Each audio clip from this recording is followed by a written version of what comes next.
Well, Assalamualaikum warahmatullahi wabarakatuh. My name is Iftita Uliza Rizkia. Today I will explanation about verb.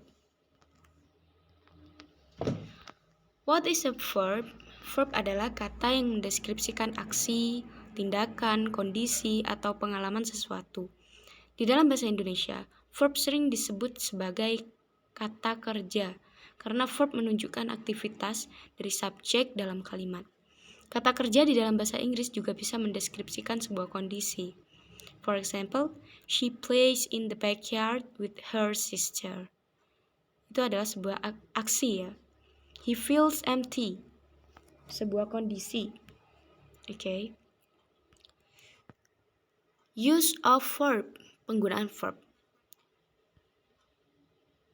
Dalam bahasa Inggris, kita mengenal grammar yang bisa diidentifikasi dengan perbedaan zona waktu, mulai dari masa sekarang, masa lampau, dan masa depan. Dengan adanya perbedaan waktu ini, verb juga berubah untuk setiap kondisi. Setiap kata kerja biasanya memiliki 3 bentuk, seperti verb 1, verb 2, and verb 3. Juga verb ing, yang digunakan untuk mendeskripsikan sebuah aksi yang sedang dilakukan saat itu juga. For example, verb 1, eat. Untuk verb 2-nya, ate.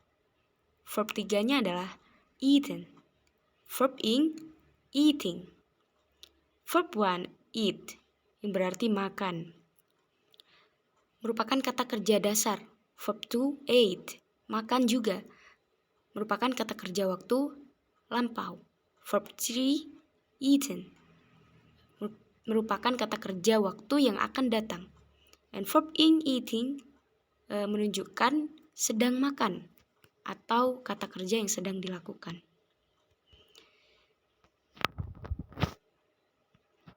Verb 1 atau present tense. Bentuk kata kerja pertama disebut verb 1 atau present. Kata kerja ini adalah kata kerja bentuk asal atau infinitive yang biasa digunakan dalam kalimat simple present tense. Bentuk kata kerja ini sama dengan bentuk kata kerja asal, tetapi selalu diakhiri oleh akhiran s, es, dan es. Untuk subjek orang ketiga singular, or he, she, it, dalam kalimat simple present tense. Contoh, sleep menjadi sleeps, watch menjadi watches, go menjadi goes, cry menjadi cries, study menjadi studies.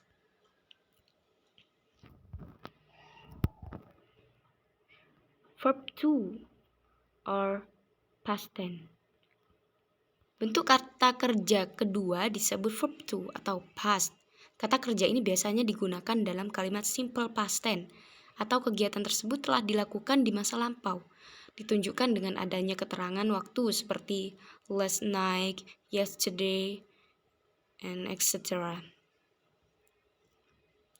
Perubahan pada verb 2 ini dibagi menjadi 2 bagian, yaitu regular verb dan irregular verb. Regular verb adalah kata yang hanya ditambah d atau ed. For example, cold menjadi cold. Irregular verb, perubahan kata yang tidak beraturan. For example, speak menjadi spoke.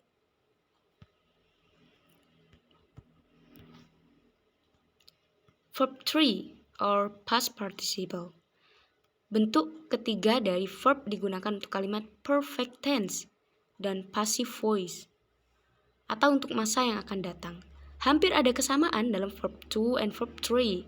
Sama halnya dengan verb 2, verb 3 juga dibagi menjadi regular verb and irregular verb.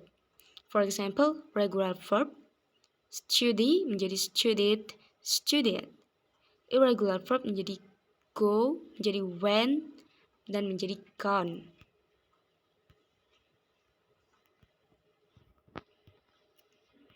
Verb ing.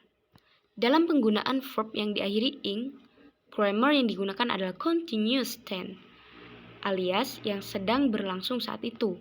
Dalam penggunaannya, bentuk kata kerja ini didahului oleh auxiliary verb atau kata kerja bantu.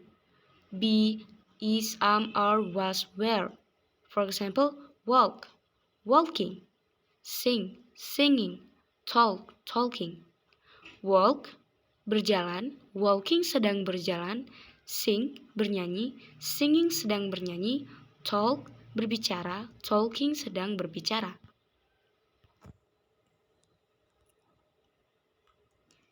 Type of verb. Type of verb atau jenis verb. Ada 3. Pertama ada action verbs. Kata kerja yang mengekspresikan sebuah tindakan ataupun kepemilikan. For example, Andrew raises his hand. Andrew mengangkat tangannya. Raises, mengangkat.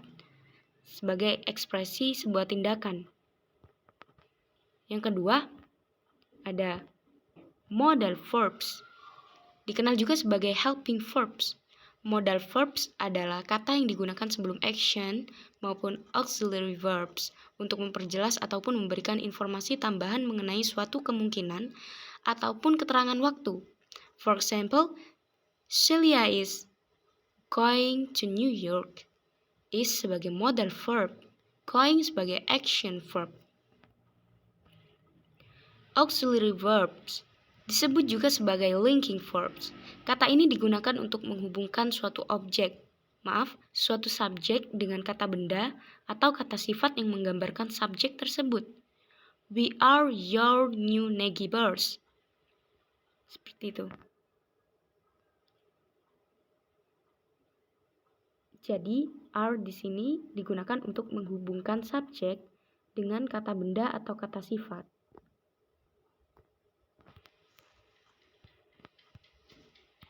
Okay, thank you. That is my explanation about verb. Thank you so much for watching. Goodbye.